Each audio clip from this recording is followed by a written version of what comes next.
Good morning, good afternoon, good evening, and welcome back to door number 20 of the Hallmark of Greatness Advent. I'm Anthony Burke, and with me as always is Joe Higgins. I nearly forgot again. Joe Higgins. Deval. And Craig Lowe. Meli Kalikimaka. God bless you. That's Hawaiian. It is Hawaiian for Merry Christmas. The Elvis Presley song, I believe, isn't it? Yes.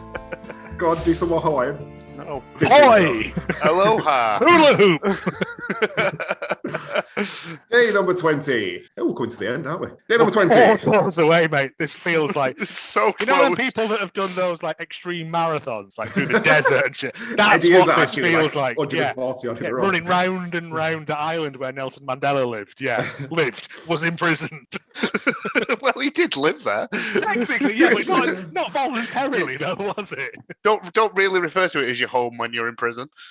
We will be taking a good 12 months off. You get a week. Yay. And I'll post you a Kit Kat in the post. Thanks. Day number 20. I will have licked it. Christmas Chronicles. Woohoo. Yay! A film! A real film! An a actual real film with plot and actors and effects and the E Street Band. Yes. To capture Santa Claus on camera, siblings Kate and Teddy devise a plan on the eve of Christmas, also known as Christmas Eve. However, when things go awry, they are forced to team up with Saint Nick and save the holidays in time. Yep. That succinctly sums up this fun little romp. Netflix's first attempt, I believe, into the Christmas. Properly, like we're going to try and make a Christmas film of old, like they made in the 80s. A timeless Christmas film that can be shown whenever, wherever. Shakira doesn't have to be there. Together. Yeah. Again, brilliant film, ruined by the sequel that I haven't seen, but apparently it's Todd. Yeah, don't watch the sequel. No, I won't. This is lovely. It's a lovely, heartwarming. It is basically sort of the plot, the first half of Santa Claus the movie. Which is Santa Claus the movie? That's one with Dudley Moore and... Oh, yeah. Yes. John Lithgow, ladies and gentlemen, has just come in. Yeah, it is. It's very similar, actually, isn't it? But the first half, instead of Patches, though, it's Kate and Teddy, Yeah. Patches and she's called Clara, or some posh person's name, they're waiting up. Their mum's a nurse, I think. Yes. She works nights anyway. She's out all the time, so she's not part of the plot. She appears at the beginning and the end. And, yes. It's the bookend of this film. They are waiting to try and... Teddy's a bit older and sort of is like, you shouldn't really believe in Santa anymore. And Kate's like, no, it's real. I'm sure he's real, you douchebag. I think that's the line, yeah. It's Netflix, say what you want. It's something that she doesn't want to like stop believing because of her dead dad, isn't it? She just listens to the Journey song and goes, stop believing. Yeah, she sits there and looks at old videotape, camcorder videos of Christmases past with her dad, who is now dead. Fun. Merry Christmas. Merry Christmas. He was a fireman? He was, yes, he died in a fire. As firemen will do, or fall down the pole hole, apparently. That's the second biggest cause of death for firemen. It's not true. Oh. No, it's not. It's an episode of Brooklyn Nine-Nine. Yeah. Oh yeah. It is, yeah. And so they wait up. They post the camera to the thing. They eat a load of junk food, and due to reasons, they get into Santa's sleigh with him. And who's playing Santa? Snake Plissken, mate. Yeah. Ego the Living Planet. Walt Disney's favourite actor, Kurt Russell. He's wearing his tennis shoes. Why is he Walt Disney's favourite actor? One of the last people that Walt Disney cast on the day Walt Disney died, one of the last notes he made on his desk was simply on a piece of paper the name Kurt Russell. Okay. One of the last things he ever wrote. Could have been the person who killed him. We'll never know. It's just like him writing Kurt Russell killed me. Until they reanimate his head, we'll never know what happened. Yeah, Kurt Russell in this, again, it must be a fucking godsend to be an actor and just be Santa. Sweet. Yeah.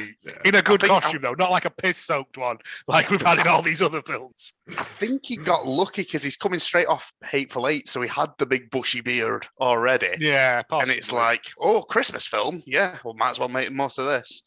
Yeah, they're flying away. The beard permanently, because he has the beard in Guardians too as well. Doesn't he? He does have it's not as big as this one. It's more Garth Brooksy. I think for the Fast and Furious movie he's in the Fast and Furious movies. Mate, everyone's in the Fast and Furious. If you just watch them. I tried the garbage. You did not. I watched the first. I watched the first Mission Impossible. That was the deal. I watched Mission Impossible. You watch Fast and Furious. Ignore the first four Fast and Furious and start at 5. It's not all DVD theft. No, that's when it gets good.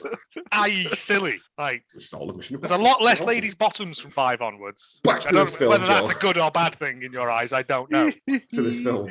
Right. Yeah, they're on his sleigh. He has a freak out about it, and like the sleigh crashes. Crashes the sleigh where he loses his reindeer. The sleigh breaks down. He loses his sack of presents and his magic hat that makes everything work. Yes, it's all in the hat. Yeah, the hat can make you open doors and go through. Yeah, that's how you get up and down chimneys and that. Yeah. That's the adjustment. So now we have our quest items. It's time to go out around town to locate them. Wait, whoa. Anthony's just said he's watched the Adjustment Bureau. Adjustment Bureau's awesome. It's all coming out, isn't it, this week? Like, I mean, he's flying through these films at the moment. I'm going to say we've got the Adjustment Bureau, Bend It Like Beckham. What was it the other day? Phone booth. It's all coming off. Yeah. So we've got classic hard sci-fi, we've got fun British rom-com, and we've got Colin Farrell in a phone booth. Yeah. Adjustment Bureau is a great film. It is a good. Well, it's all right, but yeah. Yeah, so he now has his 3 quest items to hunt down. He gives the kids like a, what's it called? Like a bong. It's like a tracker, isn't it? It's like an echolocator thing. Yeah, it pings when you get closer to it. Essentially, when you've lost your car keys, you've got that on your lock. Yeah, it takes you to it. Clap on. And they're running about. There's a good bit with policemen, which I really liked when there's 2 policemen who just look away at the wrong time when the reindeer are flying past, and hilarity ensues, and yada yada yada. And this is where they arrest Santa, and he is placed into a jail cell with the E Street Band. Not the E Street Band, but it is the E Street Band of Bruce Springsteen fame. Yeah, they're all like, "Oh, when I was a kid, I wanted a Fender Stratocaster," and Santa goes, "Like this?" And Lord knows where he's pulled that from. And we then break into a 10-minute music routine. Santa's got a very big hot dog pocket. Yeah. And then there's like, this was the bit that annoyed me in it because I hate singing in songs. Yeah, and it just keeps cutting. It cuts back about 3 times to the same song being sung, and it's just like, stop. Yeah, it just felt like one of those things where they were just on set that day for no reason. It felt like Kurt Russell said, "I'll do this, but I want to have 8 minutes of singing." Little Stevie, do you fancy coming down for the day? Yeah. And it's fine. Like, it doesn't hurt the film, but it goes on too long for me. Yes, that would be the one drawback to this film in general. Because there's no other music. Well, there's incidental music, but there's no other bits in it. The sack of presents gets stolen by some thugs, by some rough lads, some rough lads in puffer jackets, some tough boys who take it to like a chop shop. Yeah. With the kids are like, "Don't open it." Well, the little girl goes into the sack. Oh, can hear someone talking, and the boy goes, "Don't take that sack. My sister's in it." And they're like, "Kid, you cray cray," and take it anyway. Look at my puffer jacket. I'm going to go and play air hockey. That's what tough kids do in my eyes. They take it to this chop shop. They open it up. All these CGI elves come out, and like a good sort of like pitched battle thing happens between all the tough lads and these little cute animated gnomes. Yeah, elves. That's the word. Elves. Christ. That's the one you're looking for. Yeah. I like shit like this. It's fun. It's fun. Daft. Yeah, because no one's getting really hurt. They're not murdering them. It's not like Psycho Gorman. It's not like these tough kids are like pulling out their nines to fucking cap them. Pulling out their nines. You're right, that's vanilla ice. Yeah. Oh, they're full of AIDS, Paul. Cap these fools. The elves are all like, they're talking like a Minions-y style language as well, which I guess at the time was talk acceptable. Like the Sims. Yeah. Santa gets out. At the time, it was acceptable. I don't know. Was Minions still cool in 2018? Can you not do Minions that anymore? Minions is never cool. Oh, first Despicable Me film's great. Second one's all right. Yeah, the sheen wears off. Returns. Is it no longer acceptable to have people talking like Minions? I think people who post like, "Oh, don't talk to me before I've had a coffee," and there's a Minion in its underpants. Okay. Yeah. Okay. It sort of ruined it. Like, yeah. Fair enough. Okay. So the elves show up at the prison, give Santa his a spare magic hat sent by Mrs. Claus because you're always losing your hat, love. Yeah. You think he'd have loads of them, like in his trousers, wouldn't you? Then everything's right with the world. They try to get one last video in to prove that Santa is real. Get dropped off, realise that there's no tape in the camera. Duh. The lad's Christmas wishes to see his father again, and Santa gives him a bauble that when he looks into, he can see the reflection of his dad telling him, "I love you," like in Harry Potter, and we all have a bit of a cry because it's very sweet. Nice that bit. Yeah, and then we cut back to the North Pole where Father Christmas is going, oh, what hell of a night. And then pan to Goldie Hawn going, I'm Mrs. Claus because I'm married to him in real life. Get it? Bye, everybody. I'm in this See film you in the also. sequel. Yeah.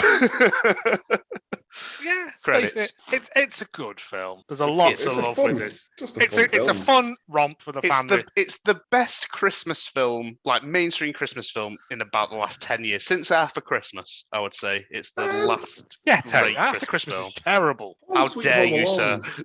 Did you say Home Alone? I said Home Sweet Home. Home. Oh, you're spoiling for a rumble, aren't you? You can't, Anthony. You can't say that anymore now. Buzz is cancelled. That film is officially ruined now. Yeah, he's gone.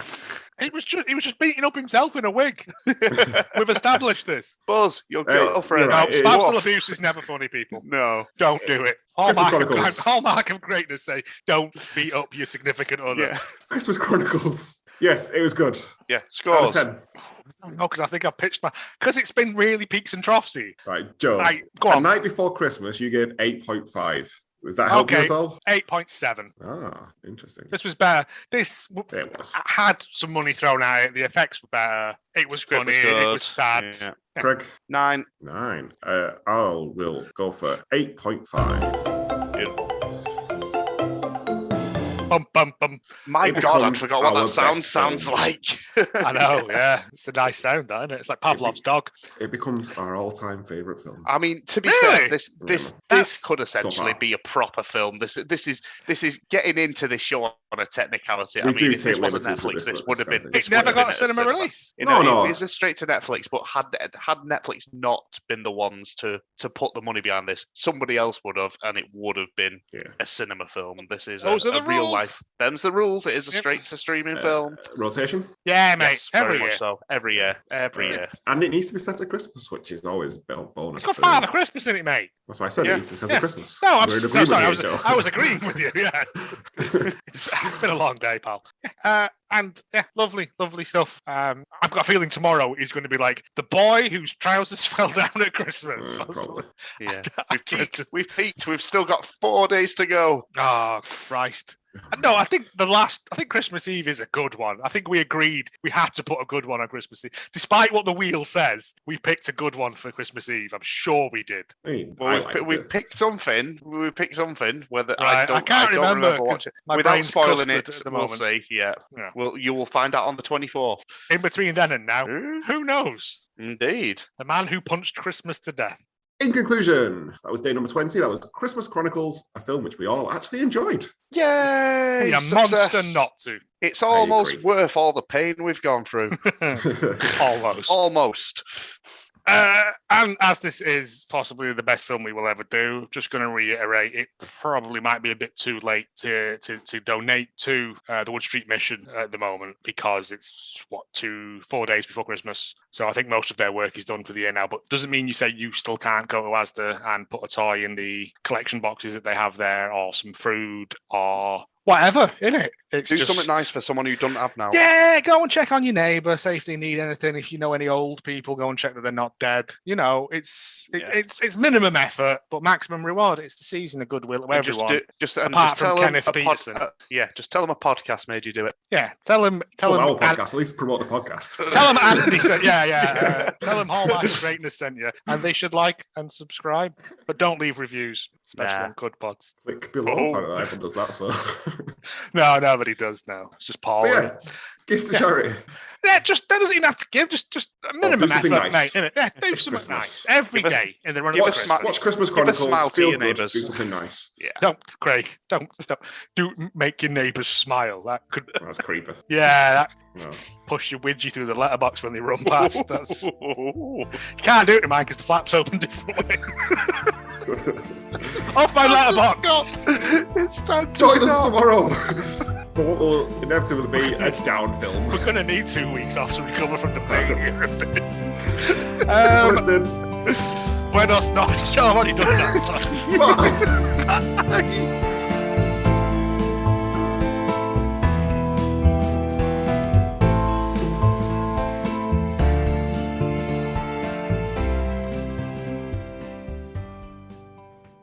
And it's Toblerone Day as well.